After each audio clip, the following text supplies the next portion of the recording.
Shalom, it's Fallen Yeshua. Welcome again to the Rock. And I just want to say, I do not co-lead my house.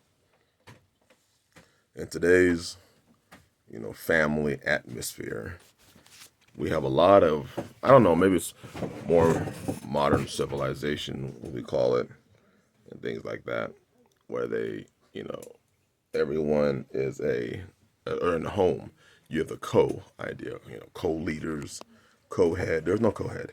You see, you cannot have order in your house unless you have a structure, an authority. And you cannot have authority in your home unless order is established, unless people understand the family order, and you don't bring in other dynamics outside of Yah's way of family order. For instance, your pastor's not part of your family order. Your elders are not part of your family order. If they are part of your family order, you have a perverted order in your home. If your pastor is, if your father and your mother, husband or wife, if your father and mother have any say inside your home, you have perverted family order. If you are submitted to your wife, or something that I've heard before is co-submission, you have a perverted family order. If the children run the home, you have a perverted family order.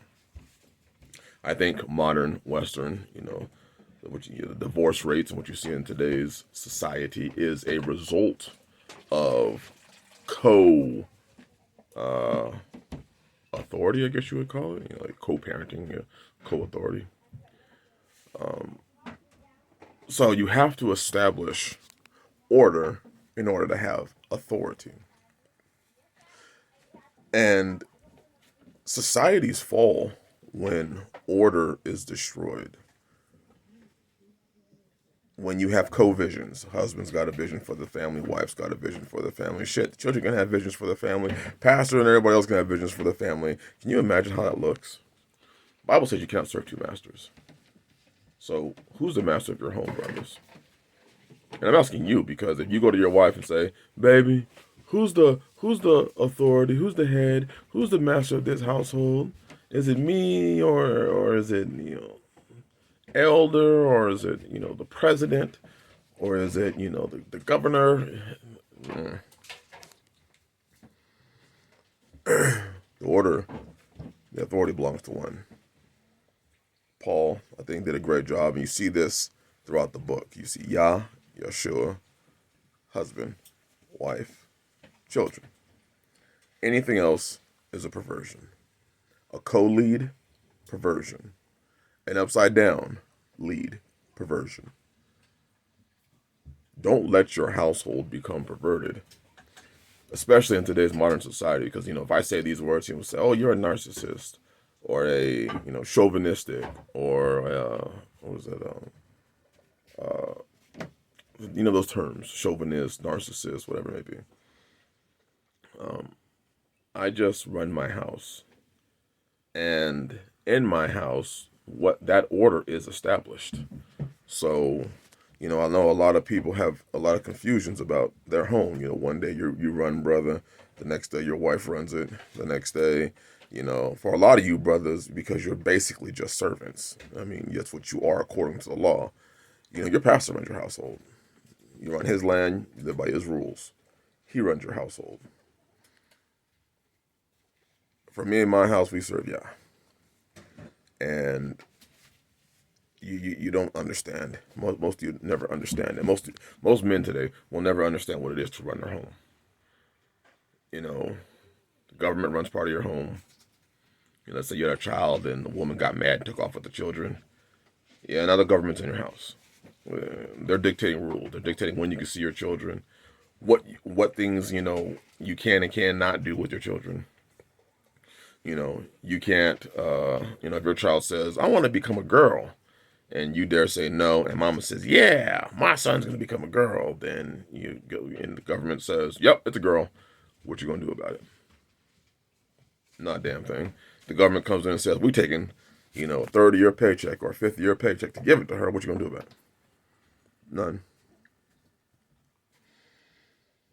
See, so this authority thing is turned upside down. Government runs a lot of households. You'd be surprised at how many households government runs. I don't care how much flexing you do, brother. I don't care how much yelling and screaming you do. When you're told what you can do with your children, you're not running your household. And when mama goes out there and gets herself a new boyfriend or a new man, and that new man starts making rules for your children, you about to find out who runs your household. Your child comes back to your house. Yeah, Daddy so and so said that I can eat pepperoni. Daddy so and you looking at this child like, I'm your father. Yeah, but Dad, Mama said that I don't have to listen to you when I'm not in your house. When I'm in her house, I get to see. And you have to look at this and ask yourself, who is facilitating these destructions of households? Who is facilitating? Government's got their hands in a lot of households. But you'd be surprised at how much the religious institutions of today have their hands in men's households, telling men to get rid of their wives. I've had that situation happen to me before, where somebody tried to tell me, to get rid of my wife, and they were going to give me something better. And I'm looking at them like, what did you just tell me? Did you just literally tell me to get rid of my wife and you were going to find somebody better for me? You.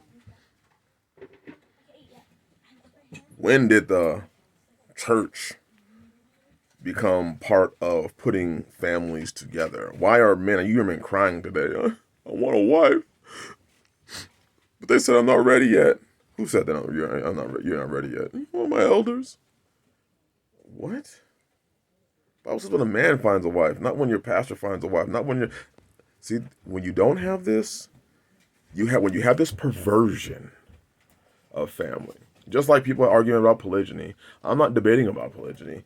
I don't get in arguments about polygyny. I don't, people ask me, what is the, it's a more beautiful way. I'm like, it's biblical marriage. Marriage is what it is. You have monogamy, you have polygyny, you have men not wanting to do either one of them. Those are choices.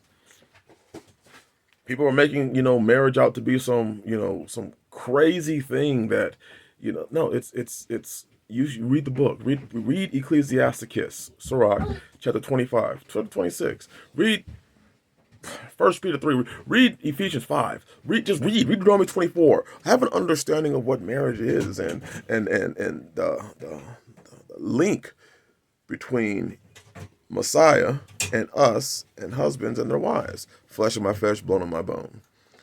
Those at your rib. Read this stuff and understand it. You don't need to go out. People have made marriage into a gimmick. Once again, we have whole careers being based on failed marriages, just like we have whole careers based on bad health. We have whole careers based on broken homes. The family court system is all based on broken homes. None of those people get paid if people are married. So what do you think the advantage is of them keeping families together? They need your house to be broken so that they can get paid. They need interest payments on that child support. It's all about destabilizing the household.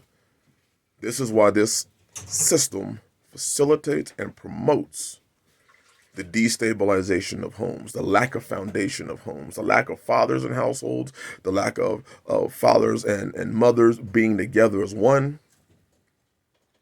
They've made the most important person of the household the children, and then the wife, and then, man, you're last.